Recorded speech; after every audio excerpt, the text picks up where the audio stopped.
Movie की शुरुआत होती है एक मैरिड कपल से, डेविड और एमी। वो अपने पेरेंट्स की एनिवर्सरी पार्टी से घर वापस जा रहे होते हैं। रास्ता बहुत लंबा होने की वजह से ड्राइविंग करते करते डेविड काफ़ी थका हुआ होता है और ये रास्ता एक पहाड़ से होकर जा रहा था।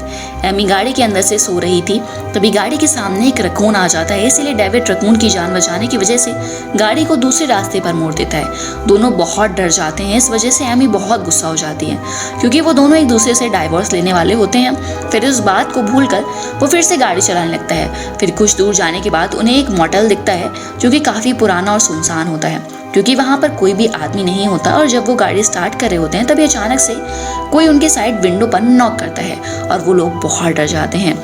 फिर वो आदमी अचानक से आने के लिए उनसे माफ़ी मांगता है और उनसे अजीब तरीके से हंसकर बात करने लगता है। फिर डेविड उससे पूछता है कि गैस कहाँ से भरी जाएगी गाड़ी में, और वो उससे ये भी पूछता है कि यहाँ से टाउन कितनी दूर है। वो आदमी कहता है कि बहुत लंबा रास्ता है, कम से कम 30 मील का।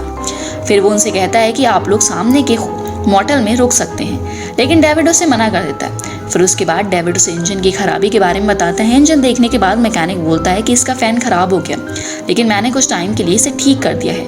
उसके बाद वो उस मैकेनिक को पैसे देते हैं, लेकिन वो मैकेनिक एमी को बहुत अजीब तरीके से देख रहा होता है और फिर वो एमी को एक फुलझड़ी देता है, लेकिन वो लोग वहाँ से निकल जाते हैं। फिर जब वो लोग 2 से 3 किलोमीटर आगे जाते हैं तो उनकी गाड़ी बिल्कुल ही बंद हो जाती है। उसके बाद डेविड सोचता है कि हम दोनों को फिर से मोटेल में जाना चाहिए। एमी मोटेल जाने से मना कर देती है, लेकिन वो जगह बहुत सुनसान थी। इसी वजह से डेविड गुस्सा होकर मोटेल की तरफ जाने लगता है, लेकिन वो रास्ता इतना सुनसान था कि एमी के पास कोई ऑप्शन नहीं था, तो एमी को डेविड के साथ जाना पड़ता है। जब वो मोटेल पहुंचते हैं तो वहाँ का पार्किंग और दूसरा एरिया भी काफ़ी खाली था। लॉबी में पहुंचने के बाद भी वहाँ भी कोई नहीं मिलता, लेकिन अचानक से उन्हें एक औरत की बहुत डरावनी सी चीखने की आवाज़ आती है। एमी डेविड से कहती है यहाँ से वापस चलो। फिर भी डेविड उस पर ध्यान न देकर दोबारा बेल बजाता है। उसके बाद मोटेल का मैनेजर मैसॉन गेट खोलता है और रिमोट दिखाते हुए कहता है ये टीवी की आवाज़ थी। फिर डेविड को वहाँ एक फ़ोन बूथ दिखता है। वो होटल के मैनेजर से पूछता है क्या मैं उससे इस्तेमाल कर सकता हूँ। वो मोटेल का मैनेजर कहता है कि कोई भी तुम्हारी मदद करने यहाँ नहीं आएगा। मैसॉन उन्हें आधे दाम में एक रूम देता है। दोनों डिसाइड करते हैं कि एक रात के लिए वो रूम ले लेते हैं और उन दोनों को वो रूम बिल्कुल अजीब लगता है। वो उस पर ध्यान नहीं देता।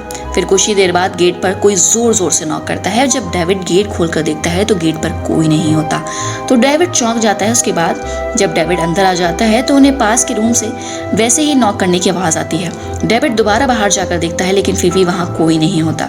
उसके बाद सीधा डेविड मैसॉन को जाकर शिकायत कर देता है। फिर मैसॉन कहता है कि मोटेल में आपके अलावा और कोई भी नहीं है और पास के रूम में तो बाहर से ताला भी लगा हुआ है। जब डेविड अपने रूम में जाता है तो उसे कुछ टेप रिकॉर्डर्स मिलते हैं। जब वो मूवी देखता है तो उसे वो हॉरर मूवी लगती है। उसे मूवी में एक कपल को 2 आदमी बहुत बुरी तरह से परेशान करके मार रहे होते हैं।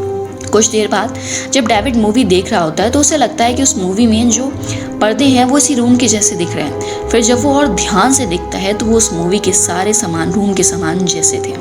फिर डेविड एमी को बताता है कि उस मूवी का और हमारा रूम जो है वो बिल्कुल सेम है।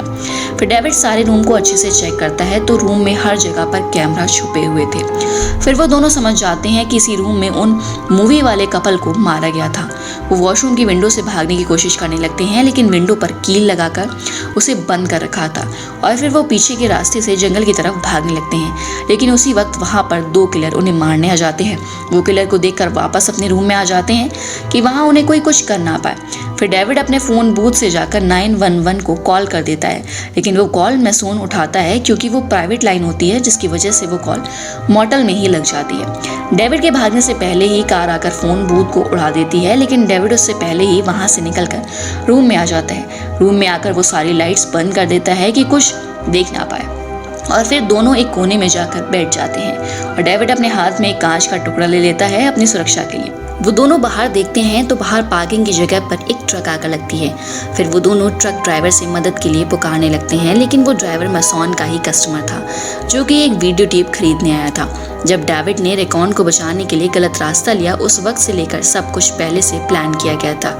फिर कुछ देर बाद डेविड और एमी को वॉशरूम में एक टनल मिलता है। फिर वो दोनों टनल के रास्ते से चलकर मैसॉन के ऑफिस में पहुंच जाते हैं। वहां मॉनिटर पर हर वीडियो दिख जाती है।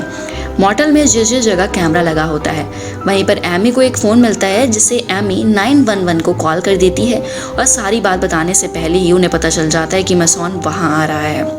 फिर वो दोनों वापस टनल के अंदर चले जाते हैं। मसॉन जब वहाँ आता है तो फ़ोन की आवाज़ सुनकर वो समझ जाता है कि उन लोगों ने इस फ़ोन से कॉल किया है। फिर मसॉन फ़ोन के वायर को तोड़कर फ़ोन को अपने पास रख लेता है। एमी और डेविड को टनल में एक और रास्ता मिलता है। फिर दोनों उस रास्ते से जाकर गैराज के अंदर निकलते हैं। वहाँ के डोर पर वो दोनों लोग एक बड़ा सा टेबल रख देते हैं। एमी के कॉल करने के बाद ही लोकल शेरिफ को पता चल जाता है कि कुछ गड़बड़ है।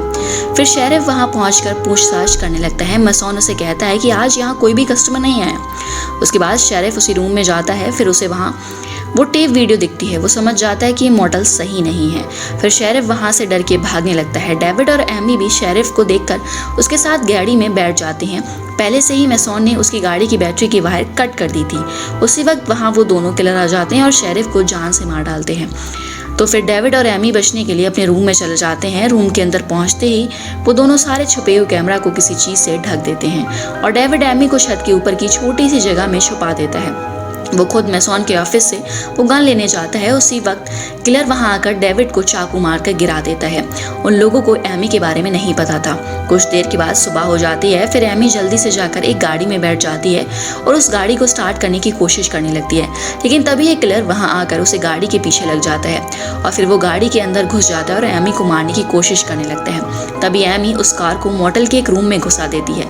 दूसरा किलर भी उसी रूम में था और कार को अंदर घुसाने से दोनों किलर की जान चली गई। उसके बाद मसॉन वहां आ जाता है तो एमी दौड़कर मसॉन के ऑफिस में जाकर वो गन लेने लगती है। तब भी वहां आकर एमी से लड़ने लगता है और गन वहीं नीचे गिर जाती है। फिर मसॉन एमी को वहीं धक्का दे देता है जहां पर गन गिरा हुआ था। फिर एमी गन उठाकर मसॉन को 3 गोली चलाकर मार देती है। उसके बाद एमी मसॉन की पॉकेट से फ़ोन की वायर निकालकर 911 पर कॉल कर देती है और उन्हें वहाँ बुलाती है। अब इसके बाद वो डेविड को चेक करती है तो डेविड उस वक्त थोड़ा जिंदा था। तभी वहाँ शेरिफ एम्बुलेंस के साथ आ जाता है और उन दोनों की जान बच जाती है।